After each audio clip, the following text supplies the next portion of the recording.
Hello, everyone. My name is Melissa Forziat. I'm a keynote speaker and the host of this Halt and Catch Fire rewatch podcast. Now, when I speak, my topic is something I call Take the Doughnut, which for me is an expression that means carpe diem, go after what you want. And the thing that I wanted to do this year was to rewatch the show Halt and Catch Fire, but actually talk about it with other people, which is a total novelty for me. And I'm up leveling that now because I'm getting a chance to talk with people who actually worked on the show, which has been so insightful and so much fun. And I'm about to introduce my guest, but before I do, these interviews, they are not spoiler free. They could be spoiler filled. Just warning you right now, if you're brand new to the show, the episode recaps are safe for you. I only talk about the show that you know, up until where you are in the series. But these interviews, we can be pulling from anything that happens in any episode. So just be warned, but I'm sure this will be a fun conversation if you're here to stick around. And having said that, I'm really excited to introduce my interview guest for today, who is Gabriel Manak, who played Arki from Mutiny in 16 episodes of season 2 and 3 for that matter. So welcome. Thank you so much. This is an honor. I'm super excited for this. So excited to talk with you. This will probably drop a bit later when I'm closer to season 3, but right now in where I am, if we pull back the curtain, I'm just early on in season 2. So we are into the Arki episodes right now, and this has been really fun to be able to talk with you about it as well. So before we get into the episodes themselves, what was your process for getting onto the show? How did you get connected with Halt and Catch Fire? It's probably my favorite question to answer whenever anybody's ever asked me this, because I was in New Jersey at the time. I left Atlanta for about 2 months. I wanted to go home to kind of regroup. I was out one night with my good friend at a brewery, and I got this audition request for Halt and Catch Fire. Character named Arki, could be Bulgarian, not sure which Eastern European country. And I'm like, buddy, can we just go film it? So we filmed it. Obviously, we had a buzz. It was the most, how can I say, when it comes to the industry, there are parameters and rules for filming auditions at home. And we didn't follow it that night because I didn't have any of my equipment, just had my iPhone 4 and my friends holding it, reading the lines. I'm in terrible lighting. Anyway, filmed it, sent it off. 2 days later, I got a phone call from my agent, and she's like, hey, so you got a call back for Arki. And I'm like, this is amazing. She's like, yeah, the callback's tomorrow in Atlanta, 10 a.m. Can you make it? And I'm like, it's 3 p.m. on a Sunday. I need to go print out a headshot, my resume. Like, it's going to take at least 13 hours to get there. So said, yeah, I'll be there. 2 hours later, got on the road, listened to a lot of Andrew WK to keep me pumped up and moving and awake. And slept maybe about 45 minutes in the car, got to the audition with 20 minutes to spare. It's a long diatribe, but I feel like it can inspire whoever's watching. And then I heard the casting assistant asking for anyone who was auditioning for Arki, there are 2 other guys at the callback, and she's like, can you guys speak, do you guys speak Bulgarian or any Russian? And they're like, no. And every time I heard that, I'm like, oh my gosh, well, I speak fluent Russian. I have a really good feeling. So when she asked me, I answered her completely in Russian. I did the same thing for the casting directors, and a few days later found out I booked it, and it was just a life-changing moment, experience.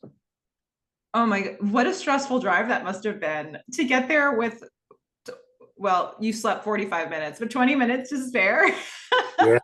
Yeah. It was, sometimes you got to do crazy things to accomplish like amazing things, so. I mean, it's a painful story, but then you end up on the show and, it's like, what a wonderful, fortuitous thing that happened. Yeah. Well, I mean, did you know that you were going to be pretty much in all 10 episodes of season 2 from the beginning, even from when you were auditioning?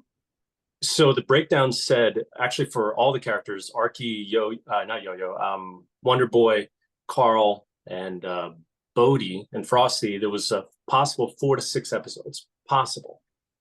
So 4 to 6. And then it grew. It seems like it must have grown pretty quickly because, I mean, I don't see why they would have not had episodes with the Mutiny team. Luckily, we all really got along. I mean, even at the audition, we were improv and we were ad-libbing, and our energies, our personalities were really meshing very well. And I think that just the creators and the producers saw that, the writers saw that, so they just want to, expand on us. Yeah. So, okay, how had you seen much of the show? How much of the show had you seen before you got onto it? So I saw none of it until I believe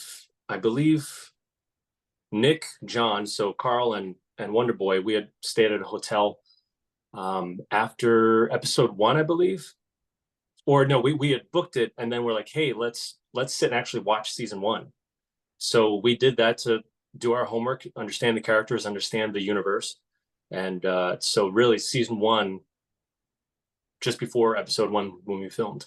So wow, the show does change quite a bit going into, well, each season actually, but going from season 1 to season 2, there's certainly a vibe shift. Knowing that, what did you do to specifically prep for Arki, if anything?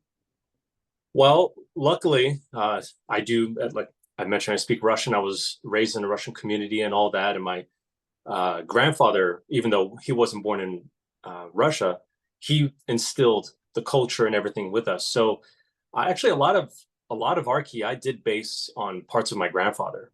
Like times when he would get upset and stuff like that, certain words he would say. So I really just took my upbringing. I about 25 years worth of being in the Russian community. So it was cool to use that part of my life for this character. For my first speaking role too. This was my first official speaking role. So it was awesome. Yeah. So I want to get more into that in a moment, but first, we just mentioned that the atmosphere shifted from season 1 to season 2. And how much did you know about what they were trying to create in the Mutiny House? Was it on the page? Was it something that came alive on set? What was that like? So they definitely wanted a brighter show, because season 1 was it was darker, even with the lighting and all, the colors, it was darker, it was dimmer. So they said that you guys are going to be the life of Mutiny, of the show now. You're going to be like brightening the scenes, brightening the show. So they wanted us to bring out kind of like a college dorm kind of environment, so, and they let us like, hey, you have the creative freedom, do it however you need to. Yeah. You mentioned that you guys improv. Was a lot of that used in the show? A lot of it was, yeah. Actually, before we signed on, I was listening to your recent episode, and you were mentioning when Boz came in and, with the cane and everything, and the moment where Yo-Yo introduces me to Boz. That part, that was, what's his name? Cooper just decided to just do it. I'm like, okay, let's go with it. And you had mentioned, like, I'm not sure if like this never was revisited again, like, the Cold War is happening, this and that. It just was a random moment. And I just said, such an honor to meet you. And Boz's reaction is just like, yeah, I don't understand what you're saying, but sure. So that was all ad-libbed. That was a whole improv. Oh my God. I had like all these questions about that. But I think it does set up something that's really interesting, because you mentioned when you were auditioning, it could have been a Bulgarian character, but when you say hi to Boz, you say Очень приятно, which is, pleased to meet you in Russian. And so it does add this whole layer of me sitting there thinking, this is the Cold War. Arki seems really accepted in that environment, but because that line ended up making it in, is that a discussion that you ever had with the writers? How was Arki having that background influencing his relationships? Yeah, the conversation actually started the first day on set on episode 1 with Melissa Bernstein. She's one of the executive producers, and she's like, we loved your audition. It's like the fact that you can speak Russian, use that as much as you can. Like in a moment where you might say a word or extra words, you're free to do that.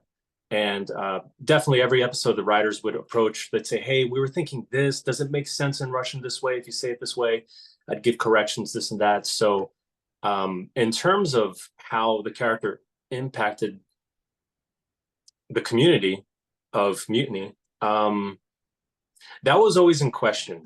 I At that time, I always felt like, how can I fit in?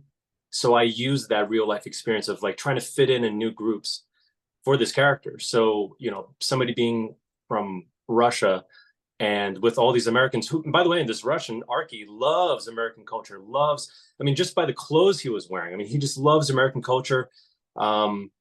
And he's just trying to fit in. So I feel like there was just that small backstory going on. I'm skipping ahead a little bit and we'll come back, but this makes me think of, there's a scene where Bodhi, let's see, this is episode 204, Play with Friends. Bodhi pitches a game idea. Well, the game idea has been pitched. Bodhi is adding on to it. We need an enemy. We need somebody to kill in this game, because Cameron's pitching a shooter game. And Bodhi is like, how about we have to find and kill E.T. so he doesn't eat your Reese's Pieces? And Arki has a really strong reaction. You just shout no, like the loudest you can. And I sat there with that and I thought, first of all, two levels with this. It brings up a question around like 80s nostalgia, because the Mutiny House is just full of stuff, and I'm curious what resonated for you. But then when I specifically sat and thought about that relationship between Arki and the movie E.T., everybody has a relationship with the movie E.T., I think, but something about that, like E.T. was an alien coming into onto Earth, and I wonder to what extent Arki sort of resonated with that and being, like having that Russian. But see, I went really far with the Ocean on the introduction.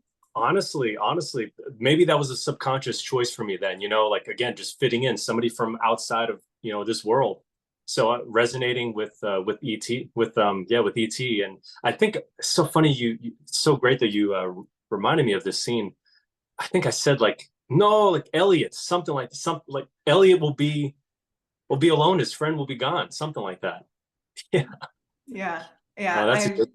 Were there any things that they, set decoration wise, was there anything that you saw in that space that brought an 80s feel to it that really stuck out for you? Well, I mean, definitely, I think we had movie posters, as well as, just seeing the Atari, the game systems, that really brought things back. Trying to think. I think it was mainly the movie posters, obviously the computers and everything like that. Just kind of remembering being 5 years old in New York on these computers, the real floppy disks, like the real thin ones, paper thin. Yeah, that really helped get you in that world. Yeah, it's funny how if you lived during any amount of that time, it's just seeing one thing will bring back a whole world of memories. So yeah. So if we go back a bit just to your first line, when we open up season 2, we have that long oneer, very choreographed, amazing sequence where Donna walks into the Mutiny House for the first time, and we're sort of following her around the house. And we're getting little snippets of moments with the characters we're meant to be introduced to. And your first line is, "Who put Stormtrooper in microwave?" Arki is trying to microwave something, and there's something in there already. What was it like shooting that first episode? It was amazing. It was amazing because I've at that point I had worked as a stand-in, so I got used to how camera moves. But to do a oneer, especially the director of that episode, Juan Jose Campanella, I believe, he was explaining this is what's going to be happening. So, timing was a big thing, knowing when the camera was going to be coming in, what's happening in the next room. So it was really just getting used to the timing. For me personally, it was amazing because it just made me reflect when I was a kid on Christmas Eve, receiving, I got this Robin Hood costume, and I always remembered this photo, and I'm like, now I get to do it. You know what I mean? So, and just the one line, it was to try to make something out of it. I was pissed. Somebody microwaved my, the stormtrooper. Who did it? That's a good point because it never occurred to me that that was yours and somebody put it in there as, oh. Yeah, I I didn't know either. interpreted that differently. I didn't know either. I believe Plan was like, no, no, no, this is your stormtrooper. This is the thing that's on your desk. And I believe I was trying to microwave a muffin, just trying to warm it up a little bit. And instead, I see my melted stormtrooper. This is a conversation. Even my friends were like, Gabriel, like, so who was the guy that put the stormtrooper in microwave? I still think it was Lev. I think it was Lev.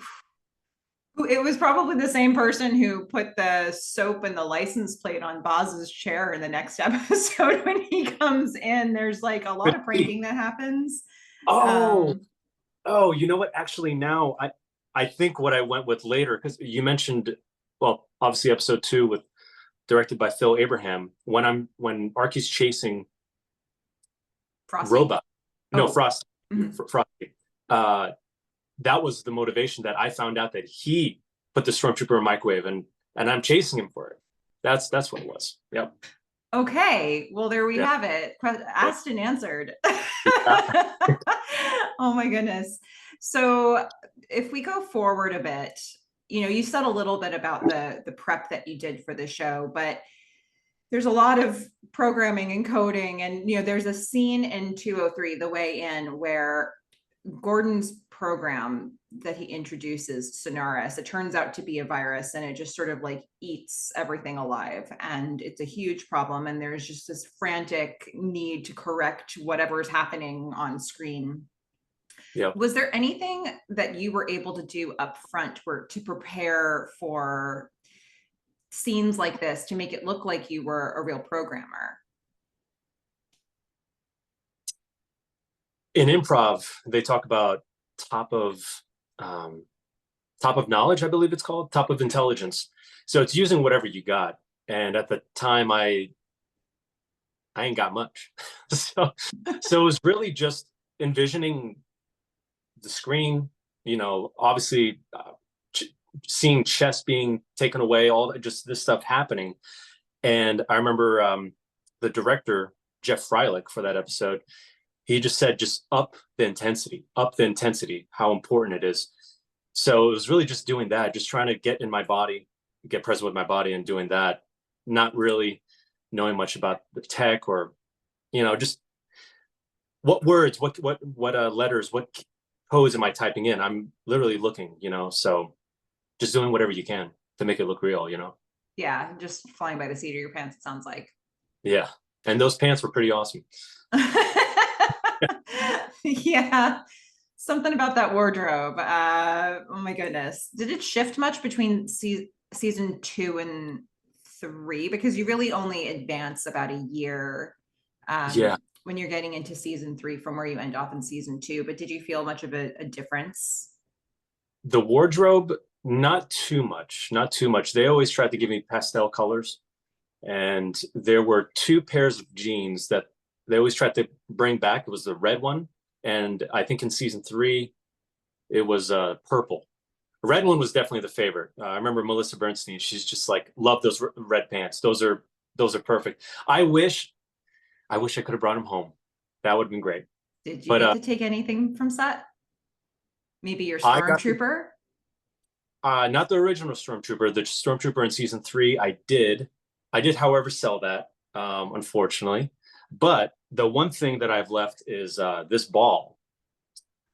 Now, I don't know if it's really tough to notice, but in episode 1, during the oneer, when Lev and Donna are talking and moving, Lev gets hit with a ball.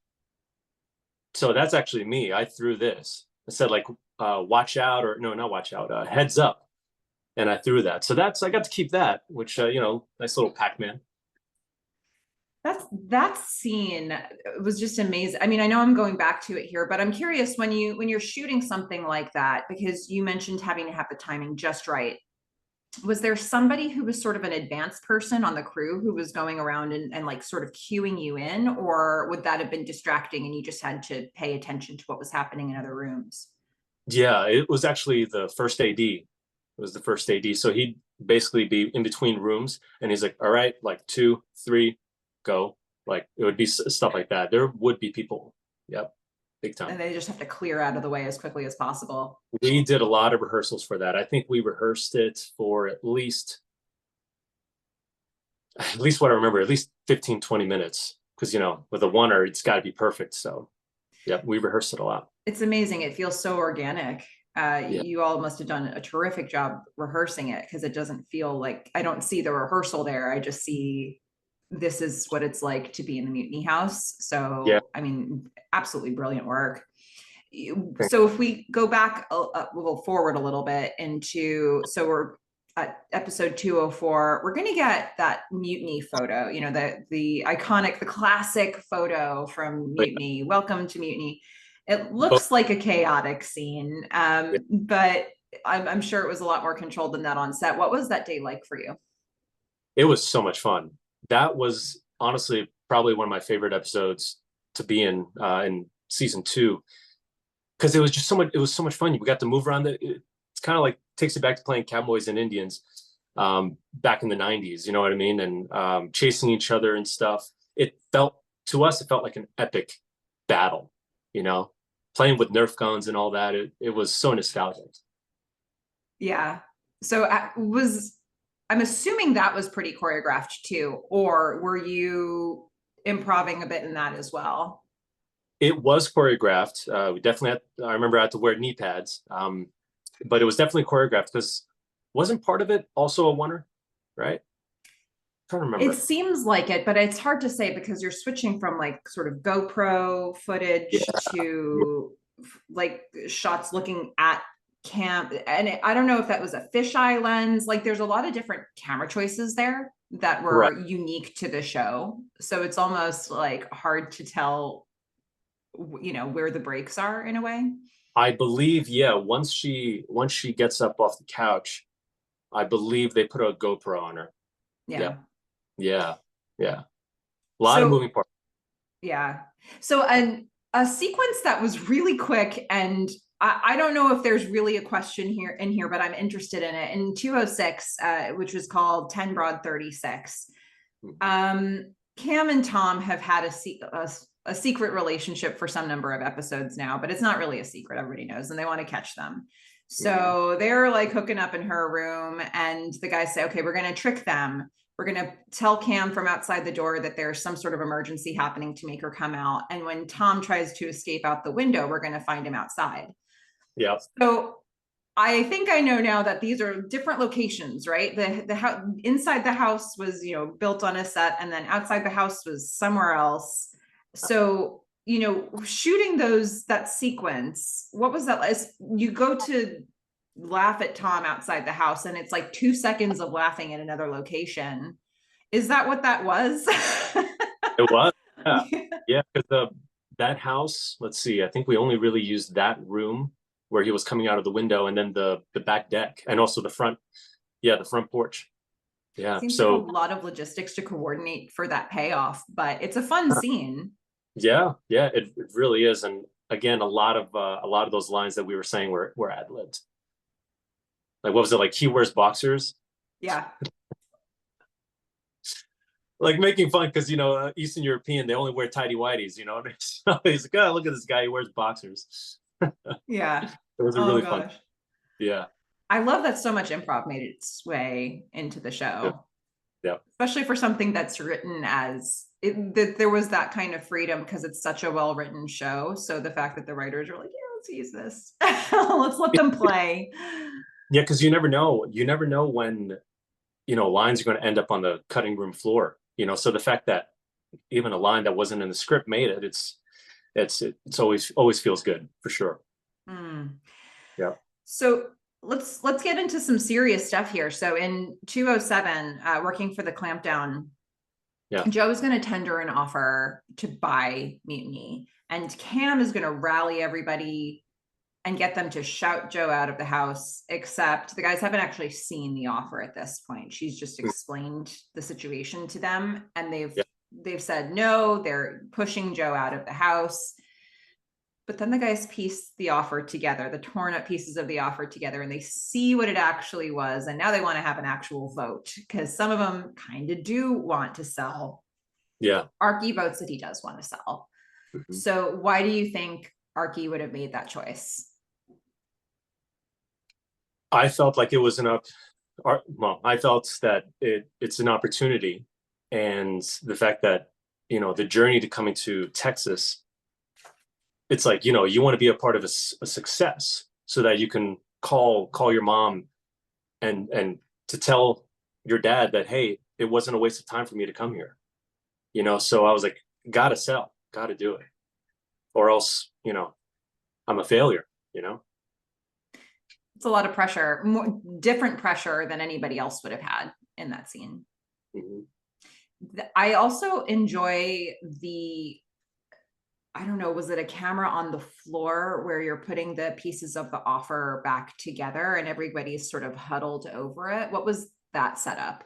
That was a great shot. Yeah, I mean, let's see, they put the camera under the table, obviously glass table, and then we literally all just had to like put our feet in between, like not the camera stand, but I forgot what it's called, but essentially we all had to just sit a certain way and looking. And we even got originally Justin, who plays Dave, they eventually added him in because he was just standing in for Scoot at that time for Gordon, but they were like, let's bring him in. So all that was just strategically planned so that all of us could fit. It was a really cool shot.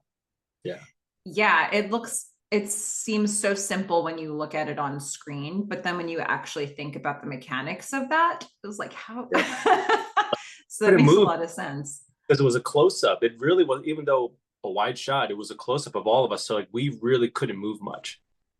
Yeah, it was very technical. That's brilliant. A very different scene in 208 Limbo. There's a party at the Mutiny house. So you go from having just that little bit of space in that last scene we talked about to the whole backyard over the course of the day and night. So tell me about shooting that. That was another fun one because it was a big scene. We had a lot of extras that day. We had a lot. Let's see. I think it was running out of the house, going up the stairs, saying that they're here, something like that. Again, another scene, another episode with a lot of moving parts. I'm just trying to remember. That's when Boz shows up again. Oh no, Lev. They bring Lev. Lev comes back. Yeah, yeah. I remember them saying like up the excitement because we're all so worried about Lev, and gosh, I have a really funny story about one of this. Was it earlier in that episode where we find out about Lev? Was it Boz the one who picked up the phone, right?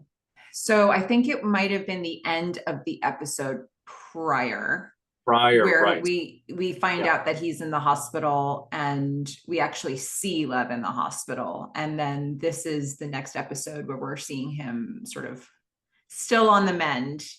Right. I don't know. Are you curious in a funny story? Absolutely. We're here for funny stories. Okay. This is all favorite memories. Toby Huss, by the way, is one of the funniest guys I've ever met, got to work with. He comes from the comedy background. So that scene where we're at the Mutiny house, finding out about Lev, it's a very intense scene.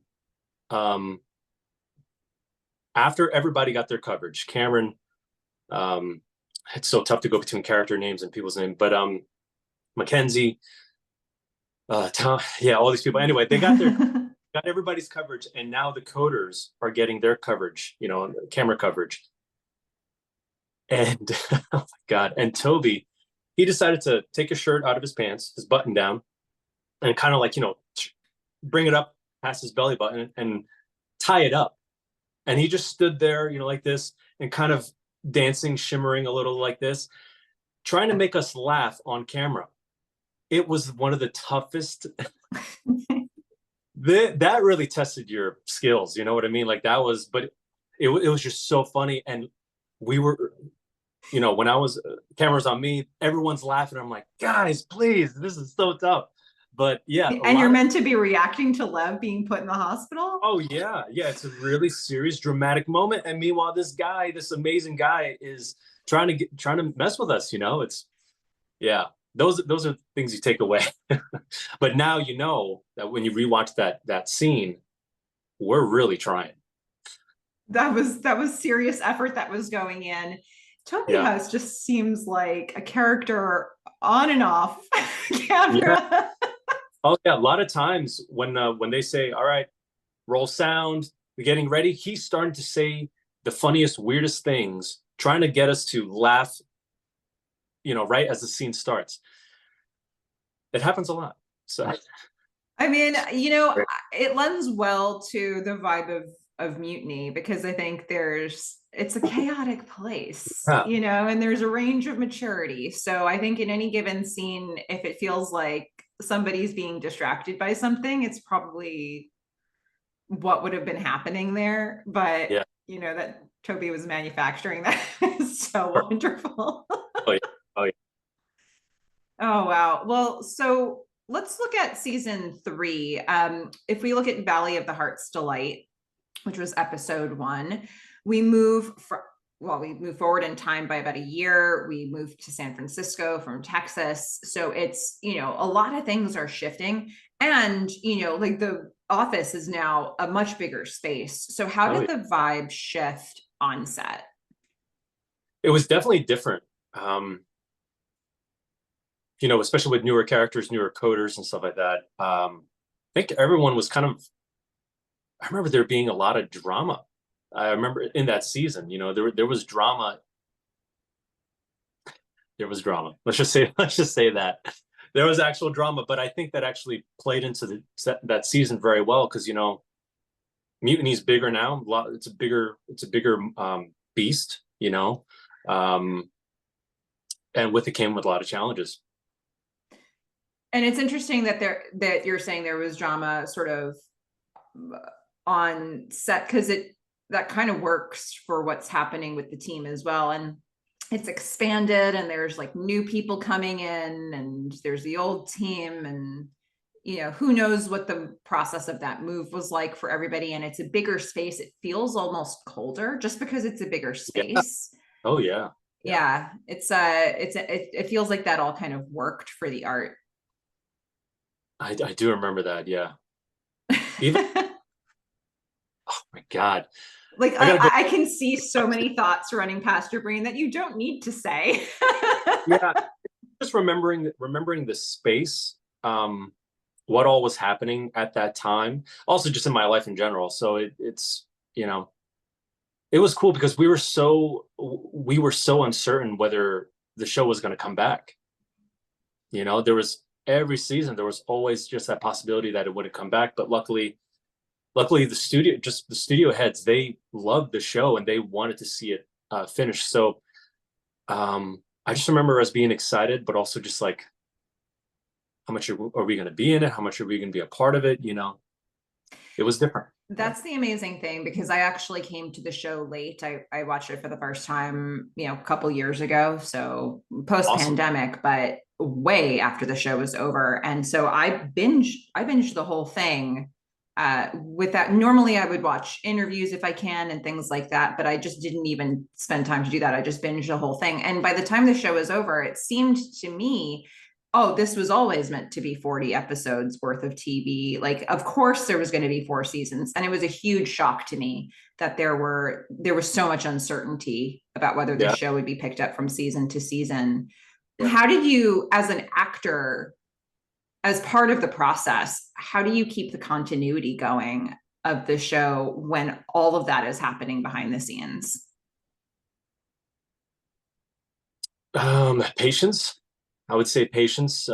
It took a lot, especially that season. Because everyone's, no matter what industry, but especially the film industry, not just the actors are worried if they're going to have a showing up the following week, but it's the camera guys, it's the producers, it's the directors. Are we going to have another episode? Am I going to have another job after this? To try to keep the continuity, it's just focusing on what you're creating. It's a huge machine, and everybody plays like such an important part. And I'm telling you that it came down right to the Chris's, Cantwell and Rogers. Just the fact that I believe it was Cantwell's dad who was in the tech world, he wanted to keep that vision alive, you know, both of them did. And we just tried to do it as much as possible, no matter what was going on. You know, the fact that we could show up every day and work, do what we love, and also eat amazing food. That show had the best catering on there. It's just, you know, showing up for what we love doing. Yeah. Well, if we talk about a scene with a very different vibe, Yeah. Gordon wants to break the tension of the team in 304 Rules of Honorable Play, and he takes the whole team to laser tag. Yeah. And this, I mean, this whole sequence, just looks different than every other scene on the show. Looks pretty complicated as well to shoot. So tell me about shooting. I guess you were probably at an actual laser tag arena for this, but what was shooting this like? From what I remember, yeah, that was just another one, kind of like episode 4 of season 2. Just another chance for us to be able to, you know, get out of the house, get out of Mutiny and just go and have a fun time. Again, drama going on, but he's like, hey, let's kind of like get everybody back together, working together as a team. Man, sometimes when you're shooting a laser at somebody, like you meant it. So it was fun. It was a great way to kind of get our, how did the boomers say it? The yayas out. Got on yo-yo. Nice. We find out a fun detail about Arki towards the end of your run on the show in 307, The Threshold. We find out that Arki is an awkwardly long hugger. And I don't know if we knew that before that episode, but he gives Cam a really long hug, and she makes reference to it beforehand to Tom. She's like, break this up when it happens. Is he like that with everybody, or is it just something about Cam? He was like that with everybody. It was a culture thing, you know. Russians tend to be long huggers, and also there was I forgot the director's name. It might have been Kimberly or Kathy. I don't remember, but I made the suggestion that after I hugged Cam, that I would kiss Tom Rendon 3 times on the cheek to really make it awkward. Because that's what Russians do. They kiss, even guys. They kiss guys, you know, it's 3 times on the cheek. And so, yeah, that was just how Arki was. He was a long hugger. He's an affectionate guy. These Russians, you know, they're affectionate. Yeah. Just trying to warm up those cold American souls. Yeah. Why is everybody hugging? 1 second. Guys, gosh, you guys don't know how to feel here. In that same episode, there's this incredibly intense board meeting that happens in that sort of loft room. But there's like a party happening outside that room in the main space with everybody there. You know, and meanwhile, the fate of the company is being determined in that board meeting, and all of the board members are really like, there's a fight, there's intensity, there's slamming of doors, but there you guys are just hanging out. So I assume you actually had to be there for a lot of this, because we see plenty of shots from inside the board meeting out into the room, and we see you all there. So what was this like on set? How much of this were you actually there for, and what was that vibe for you? That's actually kind of tough to remember. Was that with the cake? That was, so Tom and Cam so Cam already has been at the office, but Tom comes back and he's reunited with the guys, but you all learn that they just got engaged. And so there's a party for Cam and Tom that's actually masking the fact that Donna's trying to she's not necessarily trying to oust Cam from the company, but she's trying to make a decision go through under Cam's nose. And so all of that comes to a head, but the party's still happening, and everybody but the board is celebrating. But the scene is interesting because you see certainly a lot of fight scenes from inside the boardroom where you're just seeing close-ups, but you also see a lot of shots where you can see all the guys out the window, you know, having their party. So I can see that you must have been on set for at least part of shooting that for some of the. Yeah, I believe so. Just maybe not all the shots, because, you know, it really just depends. If they don't see you, they'll just use, you know, the extras. But I do believe like there was one, we were there for one of the times, and I was sitting there with Cooper, Yo-Yo, and I think Bodie was in the room. I think Bodie was in the board meeting, right? With Carl. No. So it would have been, the board meeting was Gordon, Donna, Cameron, Gordon, Yeah. Buzz, and yeah, and Diane. And so they're deciding whether they're going to go IPO or not go IPO. And if they do it one way, they're going to keep Donna and lose Cameron. And if they do it the other way, like, you know, it's the reverse. So the Right. leadership of the company is in question, Mhm. but you all think Got you're there to celebrate Tom and Cam. Yeah. So yeah, we weren't character-wise, we weren't aware of what was going on in the room. Yeah, we weren't aware of that. We were just having a good time. You know, the fact that one of the guys that joined us in Mutiny before, he's back, and we're trying to hear the stories and all that kind of stuff. Yeah. Yeah. What a funny, like, just to have the juxtaposition of those two feelings happening side by side. Oh yeah. Oh yeah. So if we talk about so we're also going to get, you know, at the end of all of your episodes, we're going to get an episode where Mutiny goes public and has a really bad opening day on the market. And it's disappointing for everybody. People had expectations about what they were going to do with the money. It's the beginning of the end for Mutiny. Where do you think Arki is now?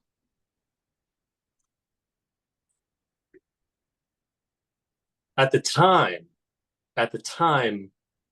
I felt like he would have gone back to Russia. Now, I think maybe New York. Maybe working at an arcade, kind of like a Dave and Buster's or whatever they had back in the 90s. I think or maybe Discovery Zone. I don't know. You remember Discovery Zone, right? I don't, but I remember Dave and Buster's. Yeah. Maybe like going back to, how can I say, like going back to the origins of just loving arcades and loving games. I created this whole backstory for Arki, where he was actually contributed to the creation of Tetris at Moscow University. So I feel like he would go back to what he loved, and that's arcades. Oh, that's interesting. So when you were on the show, you felt like he was going to go back to Russia, though. So at some point, just life sort of made you reevaluate Yeah. Arki. Yeah. I mean, think about all the time that he's invested, the chance that he took to now his dream being crushed. It's like, where do you go? Where do you go? And then, like, to be reminded with the people that you worked with, to constantly be reminded that, you know, you failed. It's like, you know, let me just go back. And I think the reason why I thought that was because, you know, a lot of times in my own acting career in the last 11 years, especially in the beginning, a lot of times I went back home. You know, I went back to Jersey to kind of recalibrate. And so I feel like probably went back to Russia. Yeah. To kind of figure out what he's doing. Yeah. But then somewhere along the way, the thought was he probably couldn't have taken on that kind of failure in front of his family. Yeah. Yeah. Well, so let's talk a little bit about being on set. You know, I know that you play guitar, like maybe that was something that was part of your on-set experience. What are some of the things that you did to bond with everybody when the camera wasn't rolling? Tell a lot of dad jokes, that's for sure. But yeah, I remember, I think it was episode 2, because you mentioned the chat room.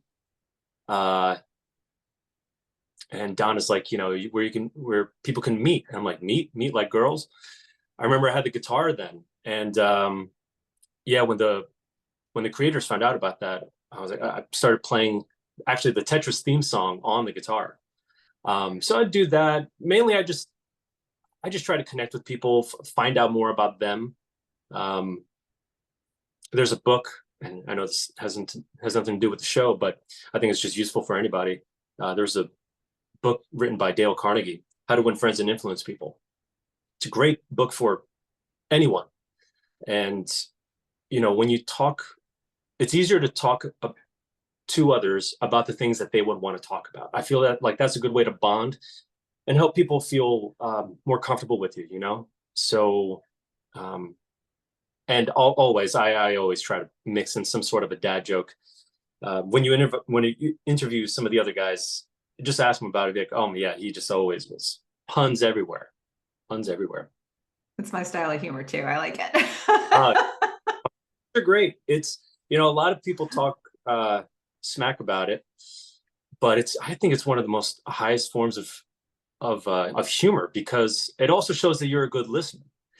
I'm not saying practice puns. I'm saying the ones you come up with during the moment, just like the yeah yeah yo yo joke. I mean, it's gold. Like I'm here for you. I'm paying attention. Yeah. Yep. And also trying to lighten the mood sometimes. You know, I think it's important sometimes, you know? Yeah. Yeah. Is there anybody on the cast or the crew that you want to shout out? People that you really enjoyed working with, maybe people we know of or don't.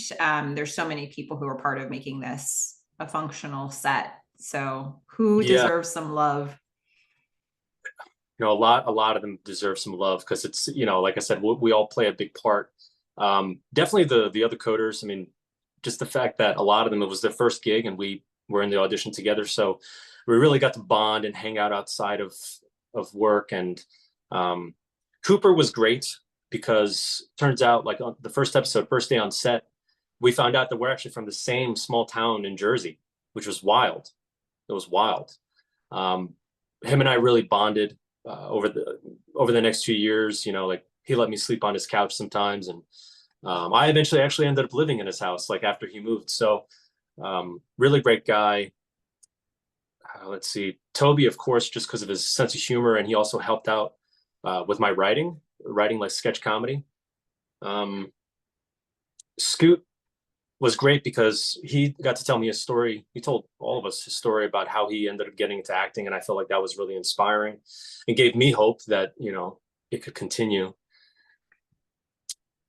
Can I say, I think also just Jeff Freilich, the producer of the show.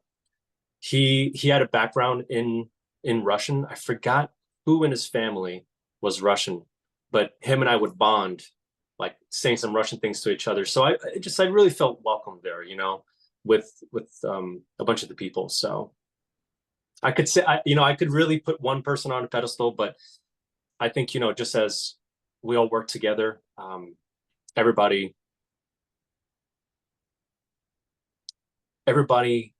contributed to such a wonderful memory.